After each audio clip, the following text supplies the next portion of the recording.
2 करोड़ रुपए। भोपाल में कुछ लड़कों को लगा कि इतना पैसा वो एक ही रात में कमा सकते हैं।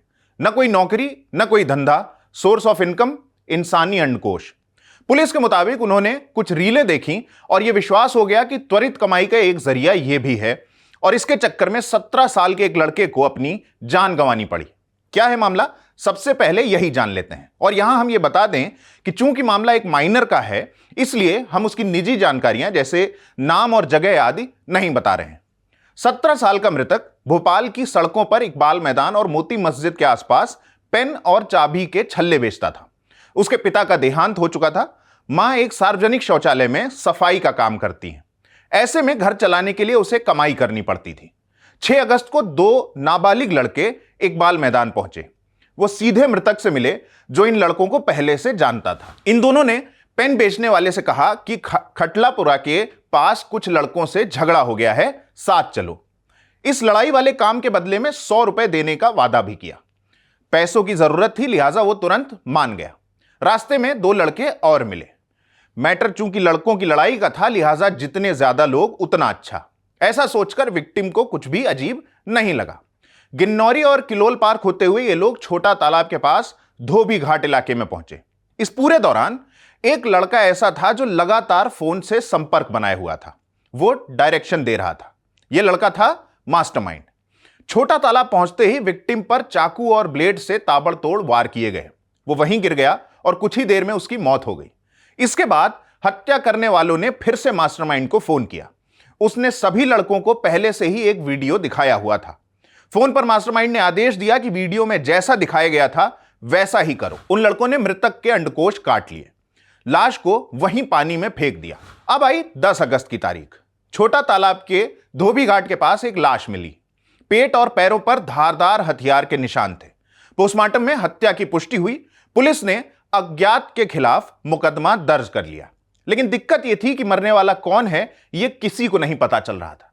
पुलिस ने तस्वीरें सोशल मीडिया पर घुमाई, घर घर पूछताछ की, कुछ नहीं निकला और आखिर में अज्ञात शव को दफना दिया गया।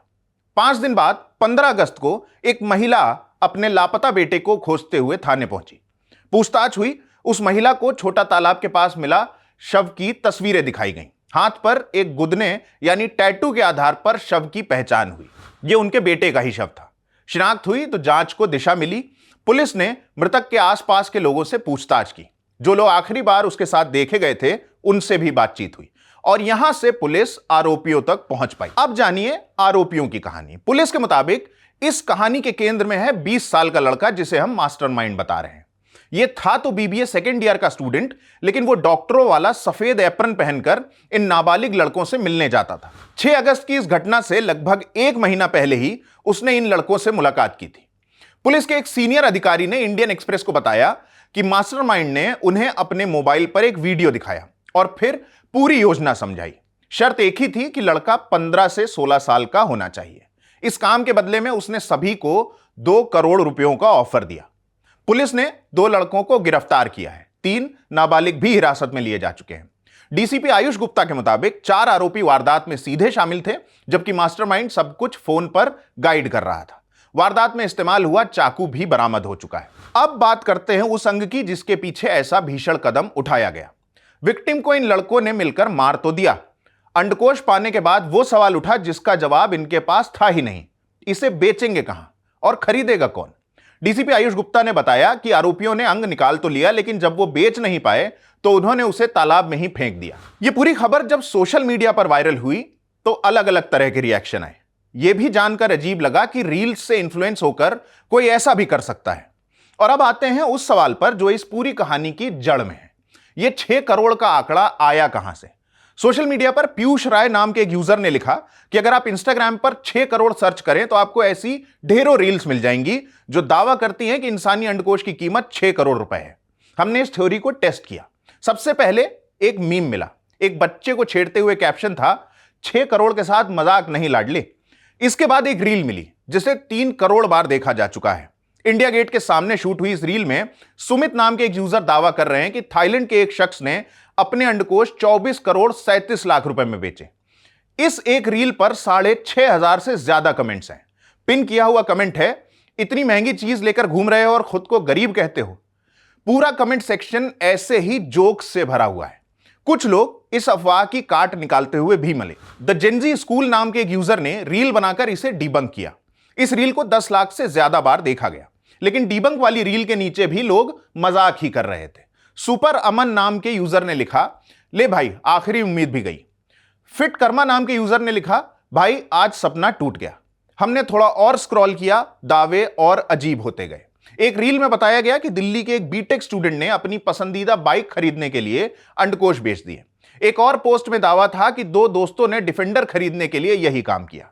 फिर हमने उस पेज की पड़ताल की जो ये सब फैला रहे हैं और पता चला कि ये सभी मीम पेजेस हैं। उनके बायो में साफ साफ ऐसा लिखा हुआ है। जो चीज मजाक के तौर पर बनाई गई थी उसे उठाकर दूसरे लोगों ने खबर की शक्ल में परोस दिया, उस पर रील बनाकर सीरियस आवाज में बात लोगों तक पहुंचाई और जैसे जैसे वीडियो बनते गए आंकड़ा भी बढ़ता गया। कहीं 2 करोड़, कहीं 6 करोड़, कहीं 24 करोड़। हमने आदतानुसार विशेषज्ञों से जानना चाहा। हमें मालूम करना था कि आखिर टेस्टिकल्स के ट्रांसप्लांट का, इनकी खरीद और बिक्री का मामला क्या है और इसकी कीमत को लेकर जो बातें कही जाती हैं वो सब क्या है। टेस्टिकुलर ट्रांसप्लांट एक बहुत ही जटिल प्रक्रिया है और इस प्रक्रिया में अभी बहुत किंचित मात्र सफलता मिली है, वो भी उन लोगों में जो कि आइडेंटिकल ट्विन्स हैं और किसी कारणवश उसमें एक ट्विन से दूसरे ट्विन में टेस्टिस को ट्रांसप्लांट किया जाता है। यहाँ ये समझना ज़रूरी है कि टेस्टिकुलर ट्रांसप्लांट सिर्फ एक सर्जिकली जटिल प्रक्रिया ही नहीं है, बल्कि उसमें बहुत सारे लीगल इश्यूज भी आते हैं, क्योंकि टेस्टिस का प्रयोग जो मानव शरीर में स्पर्म बनाने के लिए होता है और उस स्पर्म से बच्चे पैदा करने का किए जाते हैं। तो अगर कोई रेसिपिएंट जो टेस्टिकुलर इम्प्लांट जिसका हुआ है वो अगर उसके बाद मैरिज करता है या अपने पार्टनर के साथ वो उसको इम्प्रेग्नेट करता है और बच्चे पैदा होते हैं, तो बच्चों का डीएनए जो होगा, उस बच्चे का डीएनए जो होगा, उस रेसिपिएंट का डीएनए नहीं होगा, वो उस जो डोनर था उसका डीएनए होगा और यहाँ ये लीगल डिस्प्यूट्स और इश्यूज बन सकते हैं। तो टेस्टिकुलर ट्रांसप्लांटेशन को अभी सक्सेस नहीं मिल सकी है और ये मिथ है कि किसी का टेस्टिस लेके किसी दूसरे में लगाया जा सकता है, जैसे कि किडनी ट्रांसप्लांट किया जा सकता है या लीवर ट्रांसप्लांट किया जा सकता है। ये इतनी जटिल प्रक्रिया है, अभी एक्सपेरिमेंटल मोड में है, तो इन बातों से या किसी के कह देने से ये कभी भी कोई सच्चाई इसमें नहीं नज़र आ सकती। और दूसरी एक बात यह है कि इस तरीके की अफवाहों से किसी भी व्यक्ति का जिसको कि वाकई टेस्टिकुलर ट्रांसप्लांट की ज़रूरत है उसका भला नहीं हो सकता है। उसे प्रॉपर साइंटिफिक वे में यूरोलॉजिस्ट से, एंड्रोलॉजिस्ट से कंसल्ट करके इस अपनी समस्या को डिस्कस करना होगा और अगर किसी तरीके से इसमें सक्सेस मिल सकती है तो वो थ्रू प्रॉपर चैनल ही मिल सकती है, जिसमें कि एक लीगल डोनर होना चाहिए और उसके बाद उसकी जो पूरी जो सर्जिकल प्रक्रिया है वो होनी चाहिए, जो कि फ़िलहाल पॉसिबल नहीं है। बहुत सारे एक्सपेरिमेंट्स चल रहे हैं, अक्रॉस द वर्ल्ड चल रहे हैं, लेकिन आइडेंटिकल ट्विंस को छोड़ के अभी किसी और में इसके सक्सेसफुल होने की जो न्यूज़ है ऐसी अभी तक नहीं मिली है। ऐसा पहली बार नहीं हो रहा है जब मजाक में शुरू हुई कोई बात किसी और के लिए मुसीबत बनी हो। 6000 में रशियन वाला जुमला याद कीजिए। एक स्टैंड अप कॉमिक के जोक के बाद यह इंटरनेट पर मजाक बनकर घूमता रहा और फिर ट्रैवल ब्लॉगर मिथिलेश बैकपैकर ने बताया कि उदयपुर के सिटी पैलेस में कुछ लोगों ने उनकी रूसी पत्नी को देखकर बार बार 6000 कहकर भद्दी टिप्पणियां की थी। स्क्रीन पर बना मजाक सड़क पर किसी और के लिए बदसलूकी बन गया और यहां तो एक लड़के की जान ही चली गई। एक तरफ कंटेंट बनाने वाले हैं जिन्हें बस व्यूज से मतलब है, क्या सच है क्या नहीं उससे कोई मतलब नहीं। दूसरी तरफ देखने वाले हैं जिन्हें ये बातें बार बार इतनी बार दिख रही हैं कि वो इन पर विश्वास करने लगे हैं। मिस इंफॉर्मेशन और इन्हें डिबंक करने के सोर्सेज की भारी कमी एक घातक कॉकटेल बन चुका है। आपसे भी यही विनती है कि रील्स को अपनी जानकारी का एकमात्र सोर्स न बनाएं। अपनी राय बनाने से पहले एक से अधिक सोर्सेज और सॉलिड सोर्सेज से पुष्टि करने के बाद ही दिमाग में उसे परमानेंट जगह दें। इस पूरे मामले पर आप क्या सोचते हैं कमेंट्स में हमें बताएं। मेरा नाम है केतन, देखते रहें इंडियन एक्सप्रेस हिंदी।